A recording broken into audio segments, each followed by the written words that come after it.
Fala, torcida do Vascão! Sejam todos bem-vindos, pessoal. Bora aqui para mais um conteúdo, mais uma notícia, trazendo para vocês pós-jogo. Vasco atropelou o Red Bull Bragantino fora de casa. O Vasco tá deixando a gente sonhar, né, pessoal? Atuações consistentes, uma atuação muito boa do Vasco hoje. Tanto é que o placar demonstra isso, né? Torcedor vascaíno, vamos aqui com o Sport Center trazendo todas as informações deste pós-jogo aí. Vascão atropelou. Se não é inscrito no canal, torcedor vascaíno, se inscreva, deixe seu like e o seu comentário, que isso faz uma enorme diferença pra gente aqui dentro da plataforma. Agora, sem mais enrolação, pessoal, bora pro pós-jogo do Vascão. Do jogo, consegue mesmo assim fazer os resultados, tem sido mais efetivo, e isso é importantíssimo para o torcedor do Vasco. O torcedor vascaíno que olha e projeta já o final do ano, olhando para o final da competição, imaginando o que possa ser a semifinal contra o Fluminense, tem uma perspectiva muito mais positiva do que tinha no começo da temporada. Então isso é muito mérito do Diniz, mérito do Pedrinho também, que soube fazer as contratações ali junto com a sua análise de scout, mesmo num momento muito complicado financeiro do clube. E o time vai caminhando a passos largos de ter um final de temporada muito mais tranquilo do que vinha tendo nas últimas. Breiler Pires, a pergunta que eu faço para você. O que o torcedor do Vasco pode esperar? Temos uma tela que mostra as estatísticas do jogo, 53% de posse de bola para o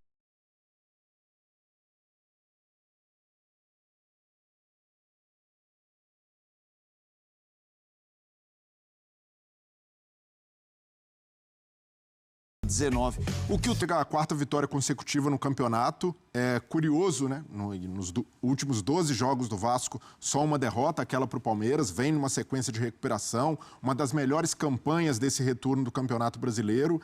E é curioso porque até o ano passado, o Vasco não emplacava 4 vitórias seguidas no Brasileiro, tinha mais de 10 anos. E aí conseguiu com o Rafael Paiva, hoje consegue de novo com o Fernando Diniz, segundo ano consecutivo.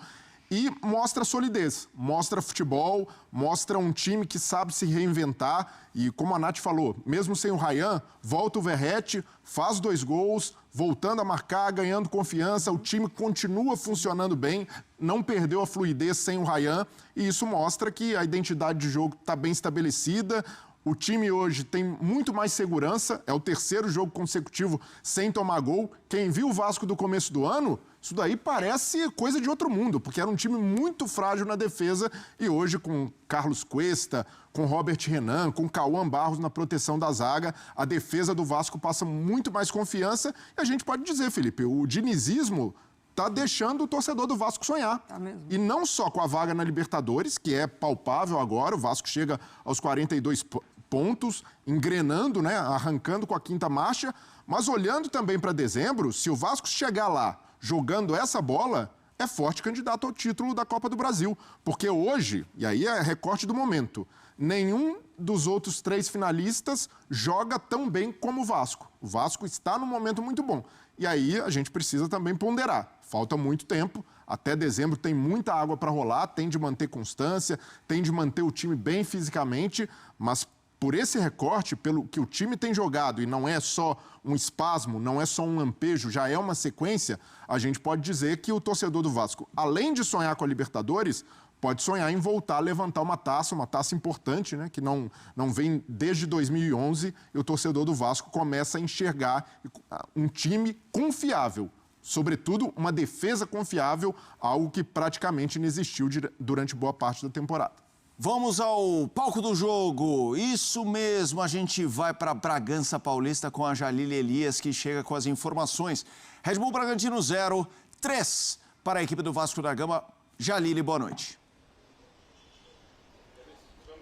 Boa noite, Felipe. Boa noite aos amigos do estúdio e também ao fã de esporte. É isso mesmo, o Vasco venceu o Red Bull Bragantino por 3-0, uma vitória maiúscula do Vasco aqui no estádio do Bragantino, aqui em Bragança Paulista, né? Uma grande noite do Pablo Verratti, que não marcava há 3 meses com bola rolando. Dessa vez entrou, fez 2 gols, né? Numa noite que o Vasco não tinha o Ryan, que é o artilheiro do Vasco na era Diniz, e também não teve o Fernando Diniz à beira do gramado. Ele que recebeu o 3º cartão amarelo no clássico contra o Fluminense. E hoje aqui que à beira do gramado estava o auxiliar Evandro Fornari. Mas é isso, o primeiro gol, né? Saiu naquele lance que o Verratti finaliza, o Cleiton chega a defender, mas a arbitragem, né, deu o gol, falou que a bola passou toda pela linha. Gerou uma polêmica, mas, né, tem as imagens do lance e tal. O gol foi validado. Depois, novamente, o Verratti apareceu, né? Aproveitou o rebote do Cleiton, só empurrou para o fundo do gol. Vasco 2-0. O Bragantino até voltou com mais intensidade, esboçou uma reação ali no começo do segundo tempo, mas aí o GB, né, que entrou no segundo tempo, estava pouquíssimos minutos em campo, então sacramentou essa grande atuação do Vasco aqui em Bragança Paulista. Com essa vitória, então, o Vasco agora tem 4 vitórias consecutivas, incluindo a última, um clássico contra o Fluminense, né, o adversário na Copa do Brasil, subiu para a 8ª colocação, está a apenas 5 pontos do Botafogo, né, que empatou com o Santos nessa rodada, que é o primeiro time no G6, e o Bragantino agora só tem uma vitória nos últimos 9 jogos, um desempenho aí muito ruim, uma sequência negativa no comando do técnico Fernando Seabra, que está bastante pressionado. O Bragantino caiu para a 12ª colocação e fica ali um pouco mais próximo da zona de rebaixamento, está a 5 pontos do Vitória, que é o primeiro time no Z4. Felipe? Valeu, Jalile, trazendo informações já as entrevistas, Zona Mista com a Jalile Elias, direto de Bragança Paulista. Qual a característica mais marcante nesse Vasco da Gama do Fernando Diniz? É a característica tradicional do Fernando Diniz ou dá para ver evolução no trabalho dele quando a gente compara a anteriores, Mari? Eu acho que dá para ver uma adaptação, sim, a esse elenco do Vasco. Primeiro que, assim, ele recupera uma parte anímica que em determinado momento da temporada estava quase que fadada, né? Muita pressão da torcida, aí, enfim, João Vitor que pede para sair do clube, muita coisa acontecendo dessa parte anímica da equipe, até em cima do próprio Verratti, né? Que passa um período sem marcar e aí tem um jogo marcante ali em que ele fica no banco de reservas e o Vasco desempenha muito bem, e aí surge essa possibilidade, né, de alternar um pouco mais com o próprio Ryan, com o David, enfim.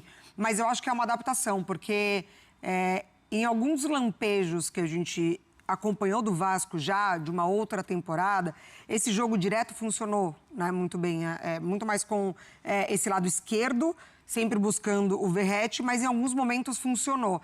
Então, acho que o Fernando Diniz ele tem essa capacidade de adaptar o que os jogadores dele entregam.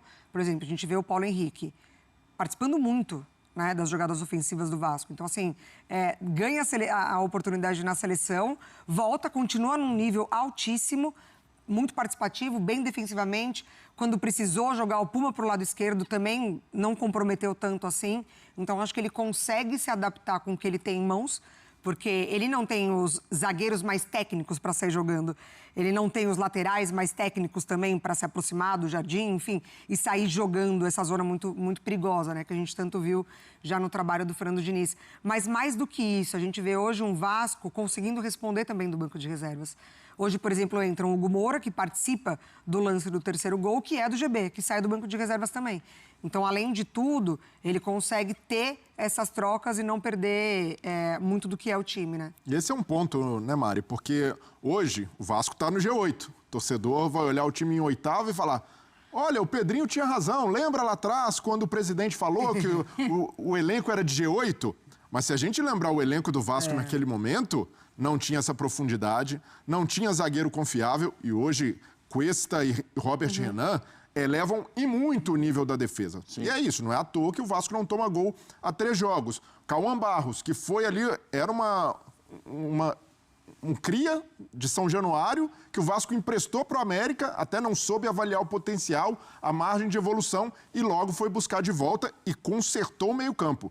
O Vasco, com Cauã Barros de titular, não perdeu nenhum jogo. Ele não jogou de titular contra o Palmeiras, e ali o desfalque fez falta, o Vasco tomou 3-0, mas fora isso, sempre que entrou, o Vasco ou empatou ou ganhou. Então mostra como é um jogador pouco badalado, não foi uma super contratação, mas fez a diferença. E até de profundidade que a Mari citou.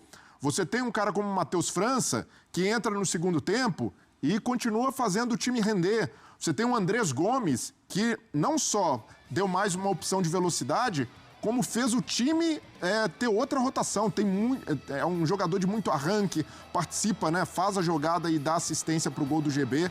Então é outro elenco, e aí méritos do Admar Lopes, o dirigente contratado pela gestão do Pedrinho para consertar a casa, para fazer essas contratações mais assertivas, do Fernando Diniz, que soube colocar esses jogadores para jogar, encaixar bem as peças, sem inventar muito.